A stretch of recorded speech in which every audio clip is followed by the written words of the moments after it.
नमस्ते दोस्तों, मैं आशीष पाल आप सबका स्वागत करता हूं अपने YouTube चैनल द स्टडी वे में। आज के इस वीडियो का हमारा जो टॉपिक है वो है फ्रॉम प्रेपोजिशन। तो चलिए देखते हैं कि फ्रॉम प्रेपोजिशन का यूज़ किस तरह से करना है।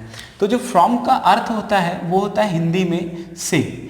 अब इसे से के सेंस में प्रयोग किया जाता है, लेकिन कैसे किया जाता है वो हम देखते हैं। तो देखिए, जब भी हिंदी में से वर्ड आता है और जब हम इसका इंग्लिश में ट्रांसलेट करेंगे तो हम फ्रॉम प्रेपोजिशन का यूज़ करेंगे, लेकिन कुछ शर्तों के साथ। तो देखते हैं कैसा होगा। जब भी सेपरेशन हो, सेपरेशन यानी कि अलगाव, ठीक है, अलगाव। जैसे कि मान लीजिए ये एक व्यक्ति है जो कि भोपाल में रहता है, ठीक है। ये कहाँ पे रह रहा है? तो ये रह रहा है भोपाल में, और ये व्यक्ति चला गया है कहाँ पे? अपने विलेज को, यानी अपने गांव चला गया। और इस व्यक्ति का क्या नाम है? तो उस व्यक्ति का नाम है राम। तो राम गया है गांव। अब गांव में एक व्यक्ति ने पूछा कि राम कहाँ से आया है, तो अब वो बोलेगा वो भोपाल से आया है। तो यहाँ पे देखिए कि राम यहाँ से आया तो एक अलगाव है, सेपरेशन है, भोपाल से अलग हुआ है तब तो वो यहाँ पहुँचा है। तो क्या हुआ यहाँ पे? सेपरेशन। सेपरेशन हुआ तो हमने किसका यूज़ किया? फ्रॉम प्रेपोजिशन का। तो हम बोलेंगे he has come from Bhopal. वो कहाँ से आया है? भोपाल से आया है, ठीक है। चलिए आगे देखते हैं। एक और एग्जाम्पल समझिए। ये फ्रूट, ये पेड़ है और ये पेड़ में लगे हैं बहुत सारे फल, और ये फल जब नीचे गिरता है तो यहाँ से यहाँ तक के आया है, तो जो फ्रूट्स है उसका जो सेपरेशन हो गया, मतलब वहाँ से अलग हो गया पेड़ से, तभी तो नीचे गिरा हुआ है। तो ये जब नीचे गिरा हुआ है तो यहाँ पे एक सेपरेशन आया, तब हम बोलेंगे कि ये फल कहाँ से गिरा है। तो आप बोलते हैं कि फल जो है वो पेड़ से गिरा है। तो पेड़ से गिरा है तो हम किसका यूज़ करेंगे? फ्रॉम प्रेपोजिशन का। तो यहाँ पे हमारा जो एग्जाम्पल हो जाएगा वो हो जाएगा, यहाँ पे लिख देता हूँ मैं, the fruits have fallen from किस पेड़ से? इस पेड़ से, this tree, ठीक है। तो जब भी हम सेपरेशन दिखा रहे हैं, जब हम किसकी बात कर रहे हैं? सेपरेशन। सेपरेशन यानी कि हम बात किसकी कर रहे हैं? जहां से अलगाव हुआ है, यानी एक वस्तु दूसरी जगह से निकली है, वहां से हम क्या कर रहे हैं? तो हम यहाँ पे यूज करेंगे, सेपरेशन की जगह यूज करेंगे हम किसका?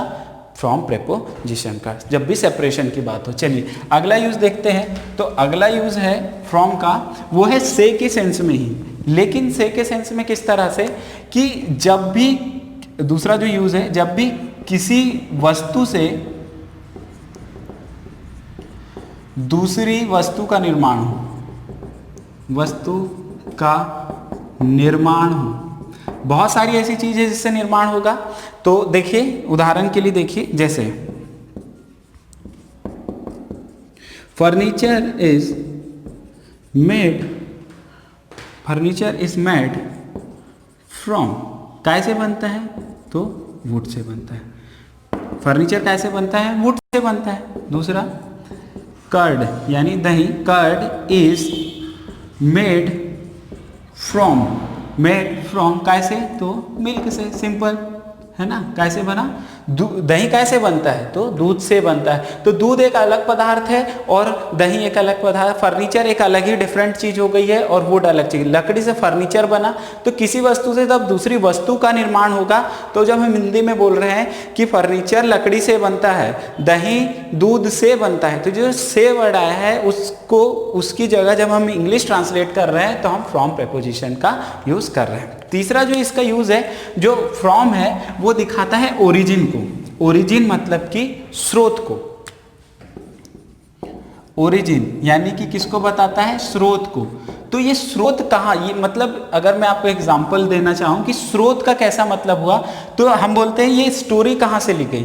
तो हम बोलेंगे दिस स्टोरी हैज